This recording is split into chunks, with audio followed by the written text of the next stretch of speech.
Assalamualaikum warahmatullahi wabarakatuh. Perkenalkan, kami dari kelompok 5 beranggotakan Saya Fadila Afia dengan NIM 2200015014. Saya Eva Salsabila dengan NIM 2200015021. Saya Dema Karniasari dengan NIM 2200015024. Saya Nikita Putri Insani dengan NIM 2200015031. dan saya Iza Gitaranawa dengan NIM 2200015032. Di sini kami akan memecahkan beberapa kasus terkait materi konektivitas dan proposisi. Selamat menikmati, selamat menyaksikan. Suatu hari, terdapat 3 orang siswa, yakni Ani, Bella, dan Cici, sedang duduk sambil bercengkrama. Mereka berasal dari 2 komunitas berbeda, yaitu komunitas pembohong dan penjujur. Pembohong adalah orang yang selalu berkata sebaliknya atau bertolak belakang dengan fakta. Sedangkan penjujur adalah orang yang selalu berkata apa adanya. Kemudian, seorang guru mendatangi mereka dan bertanya kepada mereka.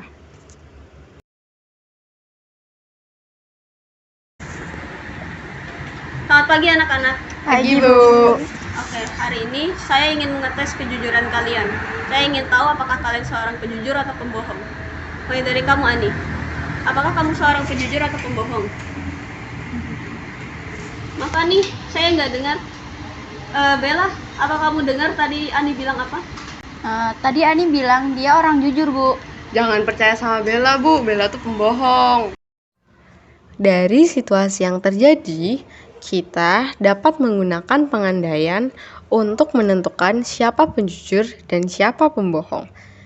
Perlu kita ingat bahwa penjujur adalah orang yang selalu berkata apa adanya. Sedangkan pembohong adalah orang yang selalu berkata sebaliknya atau bertolak belakang dengan fakta. Lalu, pengandaian yang pertama, andai Ani seorang penjujur. Andaikan Ani seorang penjujur, maka Ani akan mengatakan, saya orang yang jujur. Lalu pengandaian yang kedua, andai Ani seorang pembohong. Andaikan Ani seorang pembohong, maka Ani akan mengatakan, saya orang yang jujur. Tidak mungkin Ani berkata bahwa dia seorang pembohong, karena seorang pembohong akan berkata yang sebaliknya. Dari kedua pengandaian tersebut, dapat disimpulkan bahwa Ani akan selalu berkata bahwa ia adalah orang yang jujur, baik ketika ia merupakan penjujur ataupun ketika ia merupakan pembohong. Sehingga, apa yang dikatakan oleh Bella bernilai benar, karena Bella mengatakan yang sebenarnya dan dapat ditentukan bahwa Bella adalah seorang penjujur. Sedangkan pernyataan Cici berlawanan dengan pernyataan Bella, karena Cici berkata bahwa Bella adalah seorang pembohong, padahal Bella terbukti adalah seorang penjujur. Pernyataan Cici di sini kontradiksi dengan pernyataan Bella. Oleh karena itu, dapat disimpulkan bahwa Cici adalah seorang pembohong. Jadi kesimpulannya, Ani tidak dapat disimpulkan apakah seorang penjujur maupun pembohong. Lalu Bella adalah seorang penjujur dan Cici adalah seorang pembohong. Di suatu siang, tepat sebelum makan siang, seorang ibu mengultimatum anak perempuannya. Wi, habisin minumannya. Kalau kamu nggak habisin minuman ini, kamu nggak boleh berdiri atau main. Oke, Bu, habisin minumannya. Bu, minumannya udah habis. Ya udah, yuk pulang. Loh, Bu, tapi kan minumannya udah habis. Apa yang terjadi pada keluarga tersebut? Diskusikanlah apakah sang ibu telah melakukan kesalahan terhadap anak perempuannya. Pernyataan yang diberikan sang ibu kepada anak perempuannya berupa kalimat majemuk dengan konektivitas implikasi atau jika maka. Kita misalkan proposisi P berisi kamu tidak menghabiskan minumanmu. Dan proposisi Q, kamu tidak boleh berdiri dan pergi bermain. Sehingga pernyataan tersebut berupa jika P maka Q. Dari kasus tersebut diketahui sang anak menghabiskan minumannya, yang artinya pernyataan proposisi P bernilai salah. Karena proposisi P bernilai salah, apapun nilai kebenaran proposisi Q, pernyataan sang ibu akan selalu bernilai benar. Dengan kata lain, tindakan sang ibu bukanlah salah karena tidak menyalahi aturan dari pernyataannya sendiri.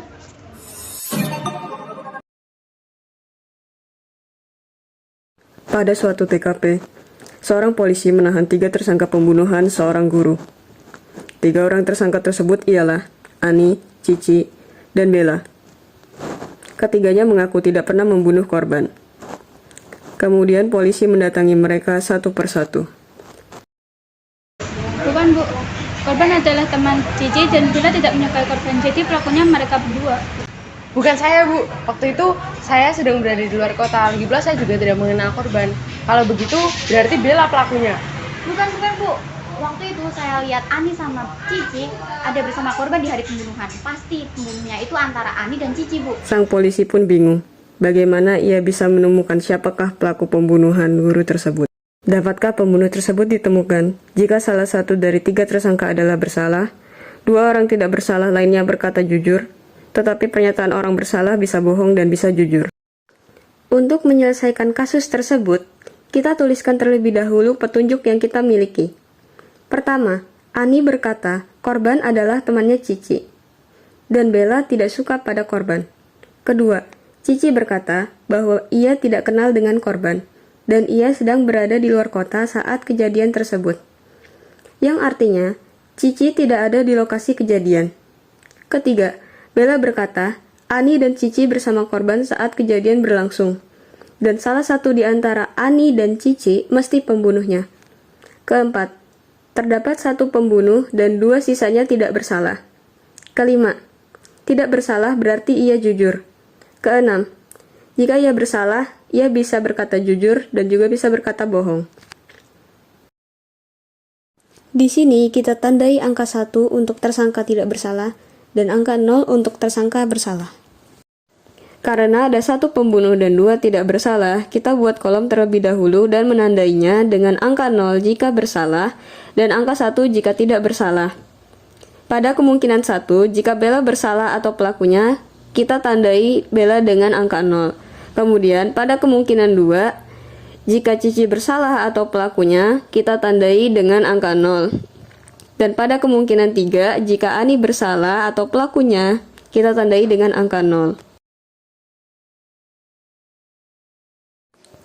Yang pertama, untuk kemungkinan 1.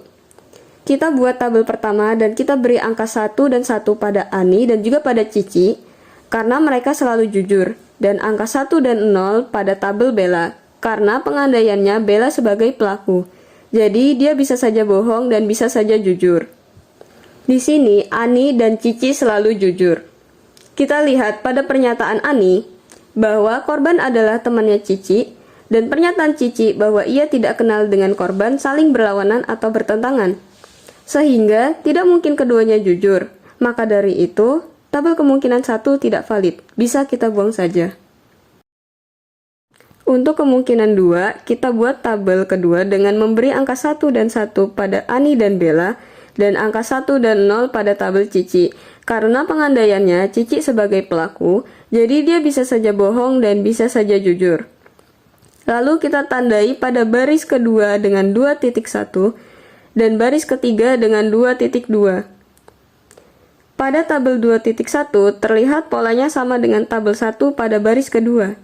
Sehingga kemungkinan 2.1 juga tidak valid seperti tabel kemungkinan 1. Pada kemungkinan 2.2, Ani jujur dan Cici bohong. Lihat pada pernyataan Ani bahwa korban adalah temannya Cici, dan pernyataan Cici bahwa ia tidak kenal dengan korban. Kedua pernyataan ini berlawanan. Dan karena pengandaian di sini Cici bohong, maka yang sebenarnya adalah ia kenal dengan korban. Hal ini membuat pernyataan yang sebenarnya sejalan dengan pernyataan Ani bahwa korban adalah temannya Cici. Kemudian, Cici bohong dan Bella jujur. Cici berkata bahwa ia ada di luar kota saat kejadian berlangsung. Bella berkata bahwa ia melihat Ani dan Cici ada di TKP. Karena di sini Cici bohong, maka pernyataan yang sebenarnya adalah Cici berada di TKP saat kejadian berlangsung. Pernyataan yang sebenarnya sejalan dengan pernyataan Bella bahwa ia melihat Ani dan Cici ada di TKP. Salah satu dari mereka mesti pembunuhnya, yang dalam hal ini Cici lah yang dicurigai sebagai pembunuhnya. Dari penjelasan di atas dapat diambil kesimpulan kemungkinan 2.2 valid. Lalu untuk kemungkinan 3, kita buat tabel ketiga dengan memberikan angka 1 dan 1 pada Cici dan pada Bella, dan memberikan angka 1 dan 0 pada Ani. Lalu kita tandai baris kedua dengan 3.1 dan baris ketiga dengan 3.2. Pada tabel 3.1 sama seperti tabel 1 dan tabel 2.1, maka tabel 3.1 tidak valid. Kita lihat untuk kemungkinan 3.2. Cici jujur dan Bella jujur. Cici berkata bahwa ia ada di luar kota saat kejadian berlangsung. Bella berkata bahwa Ani dan Cici ada di TKP. Kedua pernyataan mereka saling bertentangan dan tidak sejalan, maka pengandaian salah. Sehingga disimpulkan tabel kemungkinan 3.2 tidak valid. Kita lihat kembali, satu-satunya tabel kemungkinan yang valid ada pada tabel kemungkinan 2, dan lebih tepatnya tabel 2.2. Dapat disimpulkan bahwa di sini pelakunya adalah Cici, dan Ani dan Bella tidak bersalah. Dapat disimpulkan bahwa di sini pelakunya adalah Cici, dan yang tidak bersalah adalah Ani dan Bella. Akhirnya sang polisi berhasil menemukan siapakah pelaku pembunuhan tersebut, lalu langsung menangkapnya. Dan ternyata selama ini Cici lah pelaku pembunuhan tersebut.